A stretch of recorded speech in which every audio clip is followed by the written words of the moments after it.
오늘 하나님께서 우리에게 주시는 말씀은 마태복음 15장 21절부터 28절에 있는 말씀입니다.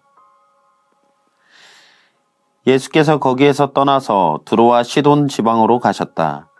마침 가나안 여자 한 사람이 그 지방에서 나와서 외쳐 말하였다. 다윗의 자손이신 주님, 나를 불쌍히 여겨 주십시오.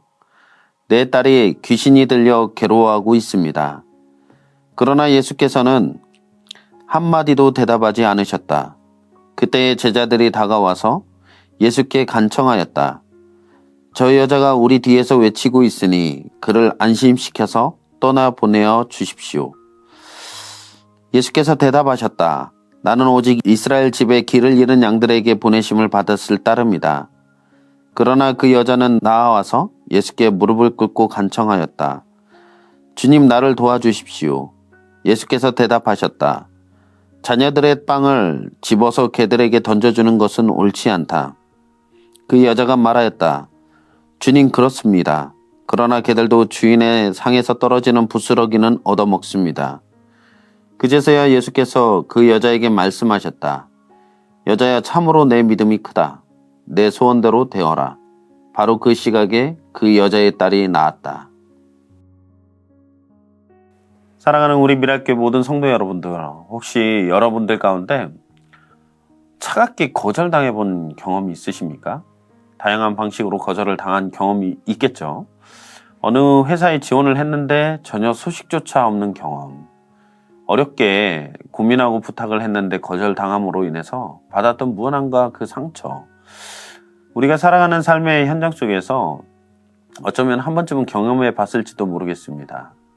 오늘날 우리는 자격의 시대를 살아간다라고 흔히들 말하고 있죠. 어딜 가나 자격을 따지고 그 무리에 속할 수 있는가에 대해서 엄격한 기준을 따지게 됩니다.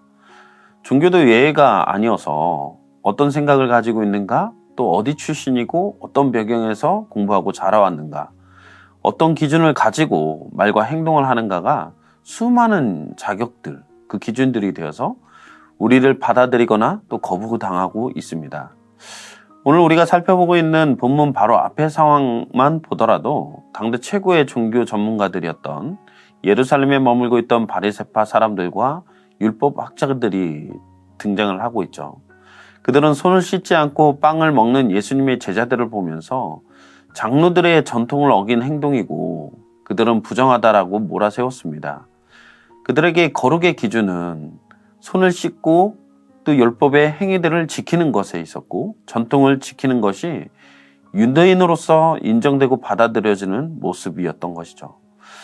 하지만 예수님은 그들의 가식적인 그 거룩한 모습들, 그것에 정면으로 비판을 하고 계십니다. 입으로 들어가는 것이 사람을 더럽게 하는 것이 아니라 입에서 나오는 것, 그것이 사람을 더럽힌다라고 말씀하고 있습니다.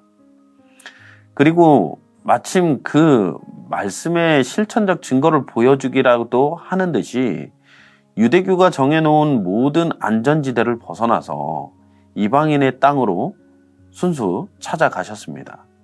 그것이 바로 오늘 본문의 배경인 두로와 시돈이죠.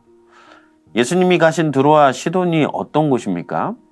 우리가 구약시대에 이스라엘을 타락시켰던 그 아합의 아내이자 정말 이스라엘 백성들을 영적으로 무너뜨린 악한 여왕 이세벨의 고향이었죠.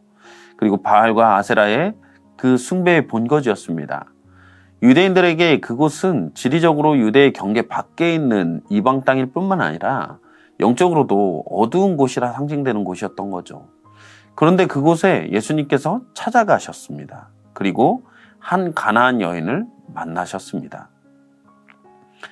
마태는 굳이 이 여인을 가나안 사람이다, 가나안 여인이다 라고 부르고 있습니다. 마가복음에서는 수로보닉의 여인, 즉 시리아와 페니키아 사람이다 라고 기록하고 있죠. 즉 이 여인은 구원받은 선민, 자신들은 선민 백성들이라 자부하고 있었던 그 유대인들과는 전혀 상관없는 사람임을 우리에게 나타내주고 있는 것입니다. 그런데 이 여인이 예수님을 부를 때에 전혀 우리가 예상치 못했던 칭호를 가지고 부르고 있음을 보게 됩니다. 다윗의 자손이신 주님, 나를 불쌍히 여겨 주십시오. 내 딸이 귀신이 들려 괴로워하고 있습니다. 이 칭호가 왜 충격적일까요? 다윗의 자손은 유대인들이 그토록 기다려온 메시아를 부르는 가장 유대적인 칭호입니다. 정작 예루살렘의 종교 엘리트들, 예수님을 미친 사람 취급하며 배척했던 그 바리새인과 율법학자들, 그런데 그들이 개처럼 여기던 그 이방인 가나안 여인이 바로 예수님을 정확하게 유대인의 왕으로 알아보고 예수님을 부르고 있는 것입니다. 성도 여러분, 신앙은 어떤 자격 기준이나 장소에 매여 있는 것이 아니라 우리의 중심을 말하고 있는 거예요. 예루살렘 성전 안에 있다고 종교적 배경을 가지고 있다고 해서 주님을 만나는 것이 아닙니다. 세상의 끝자락, 절망의 한복판이라 할지라도 주님을 나의 왕, 나의 주로 고백하는 그 마음이 있는 곳에 구원의 역사가 시작된다라는 것을 우리에게 보여주고 있죠. 그렇게 간절하게 예수님을 부르며 나아오는 여인에게 예수님은 전혀 예상치 못했던 반응을 보여주고 계십니다. 여인이 절규하는데 예수님은 한마디도 대답을 하지 않고 계세요. 제자들은 여인을 안심시켜 돌려보내자라고 예수님께 권합니다. 예수님은 한술 더 떠서 예수님께 무릎 꿇고 간청하는 여인에게 잔인한 말씀을 하시죠. 자녀들의 빵을 집어서 개들에게 던져주는 것은 옳지 않다. 현대인들에게도 이 말씀은 혐오 발언처럼 들려질 수 있는 내용이죠. 어떻게 사랑의 주님께서 이렇게 반응할 수 있을까요? 예수님은 가나안 여인의 마음속에 남아있을지 모르는 마지막 그 자존심, 그 자격지심을 흔들어 깨워주고 계신 거죠. 은혜는 내가 걔보다 나은 존재다라는 믿는 사람들에게는 임하지 않는 것입니다. 오직 하나님의 자비가 없으면 나는 죽은 목숨이다 라는 사실을 인정하는 자들에게 임하는 것이죠. 예수님은 유대인 제자들에게 이런 것을 보여주고 싶었던 것 같습니다. 너희가 개라고 부르는 이 이방 여인의 마음속에 너희보다 훨씬 더 정결하고 너희보다 더 큰 믿음이 들어있다라는 사실을 보여주고자 했습니다. 주님이 여러분의 기도에 침묵하고 계시다라고 느껴지십니까? 때로는 여러분들의 상황을 비참하게 내버려 두는 것 같지는 않습니까? 정말 어렵게 요청하고 지원하고 또한 부탁한 것을 냉정하게 거절당함으로써 너무나도 그 상처와 아픔 가운데 있지는 않습니까? 그것은 여러분들을 주님께서 버리는 것이 아니라 여러분의 믿음을 진짜 믿음인지 시험하고자 또 그렇게 빚어가기 위한 연단의 시간임을 믿으시길 바랍니다. 예수님의 예상치 못한 말씀에 가나안 여인은 놀라운 고백으로 반응을 하죠. 주님, 그렇습니다. 그러나 개들도 주인의 상에서 떨어지는 부스러기는 얻어먹습니다 라고 27절에 고백합니다. 여인의 이 말에는 이러한 고백이 담겨져 있는 거죠. 맞습니다, 주님. 저는 자격이 없어요. 저는 주님의 식탁에 앉을 그런 자녀가 아닙니다. 저는 개와 같은 죄인입니다. 그러나 주님은 너무나 위대하시기에 그 거대한 은혜의 상에서 떨어지는 아주 작은 부스러기 하나만으로도 제 딸을 고칠 수 있고 제 삶을 뒤바꾸시기에 충분한 능력이 있습니다 라고 이 여인은 고백을 하고 있는 거예요. 여러분, 이것이 온전한 신앙의 고백이 아닐까요? 내가 아무리 작아도 주님이 크시다 라고 인정되고 그것을 믿는다면 소망이 있는 거죠. 문제는 우리가 주님을 부스러기만큼 작게 여기고 내 문제와 내 자존심을 태산처럼 크게 보는 데 문제가 있습니다. 가나안 여인은 자신의 비참함을 주님의 위대함 속에 함몰시켰어요. 내 문제가 크지만 주님의 그 부스러기 은혜가 있다면 모든 것을 해결할 수 있다. 이 믿음이 예수님의 마음을 움직이신 거죠. 결국 예수님은 감탄하셨습니다. 여자여, 내 믿음이 크도다. 아마도 마태복음 전체에서 예수님이 정말 그 큰 믿음에 대한 칭찬을 딱 2번을 한 것 같은데 모두 이방인들을 가리켜 했던 고백이었습니다.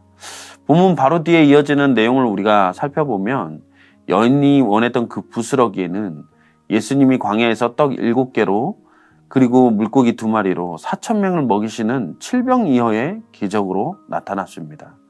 여인은 부스러기 같은 그 은혜를 구했지만 주님은 배불리 먹고도 7강주리가 남을 수 있을 정도의 풍성한 잔치를 여셨고 또한 그렇게 은혜로 베풀어 주셨어요. 사랑하는 성도 여러분들, 오늘 여러분은 어떤 마음으로 오늘 하루를 시작하십니까? 바리새인들처럼 손을 씻고 종교적 형식을 갖췄으니 당당히 내 몫을 내놓으라고 요구하면서 그렇게 하루를 시작하십니까? 아니면 가나안 여인처럼 정말 주님, 저는 아무런 자격이 없지만 주님 그 부스러기 같은 은혜라도 주님께서 베풀어 주신다면 오늘 하루를 살아갈 수 있습니다 라고 그렇게 고백하며 시작을 하고 계십니까? 주님은 스스로 잔인하고 교만해진 자의 상을 엎으시고 스스로 개와 같이 낮아진 자에게 하늘의 식탁을 베풀고 계십니다. 오늘 이 시간 우리를 묶고 있는 그 헛된 자존심과 그런 자격들을 내려놓고 주님을 크게 보는 우리 미랄교회 모든 성도님들 되기를 간절히 소망합니다. 주님의 은혜는 여러분의 절망적인 현재의 상황보다 훨씬 더 크십니다. 그 부스러기 같은 은혜를 구하는 기도가 오늘 여러분의 가정을 살리고 여러분의 자녀를 치유하며 또한 여러분의 영혼을 구원할 것입니다. 그 위대한 주님을 온전히 신뢰하며 믿음 안에서 오늘 하루를 살아갈 수 있는 저와 우리 미랄교회 모든 성도님들의 삶이 되기를 간절히 소망합니다. 기도하시겠습니다. 사랑의 주님, 주님께서는 고통 가운데 있는 그 이방 여인 한 사람을 위하여 찾아오셨습니다. 하나님, 그 여인이 고백할 것은 정말 개와 같은 너무나도 연약한 가운데 있는 정말 부끄러움밖에 없는 죄인됨을 고백하며 정말 상에서 떨어지는 그 부스러기 은혜라도 구할 수밖에 없는 그런 존재였습니다. 그런데 주님은 그 믿음의 고백을 크게 여기시고 넘치도록 풍성히 채워주십니다. 오늘도 우리의 삶 가운데에서 정말 우리가 자격이 있어서 능력이 있어서 어떤 조건이 되어서 주님 자녀로 살아가는 것이 아니라 정말 자격이 없고 능력이 없고 정말 너무나도 부족하지만 주님께서 베푸시는 그 은혜를 사모하며 믿음 안에 살아갈 수 있는 우리 미랄교회 모든 성도님들 다 될 수 있도록 주님 인도하여 주시옵소서. 오늘도 주님께서 함께 하시고 그렇게 우리를 변화시켜 나아가실 것을 믿사오며 이 모든 말씀을 우리 주 예수 그리스도의 이름으로 기도했습니다. 아멘.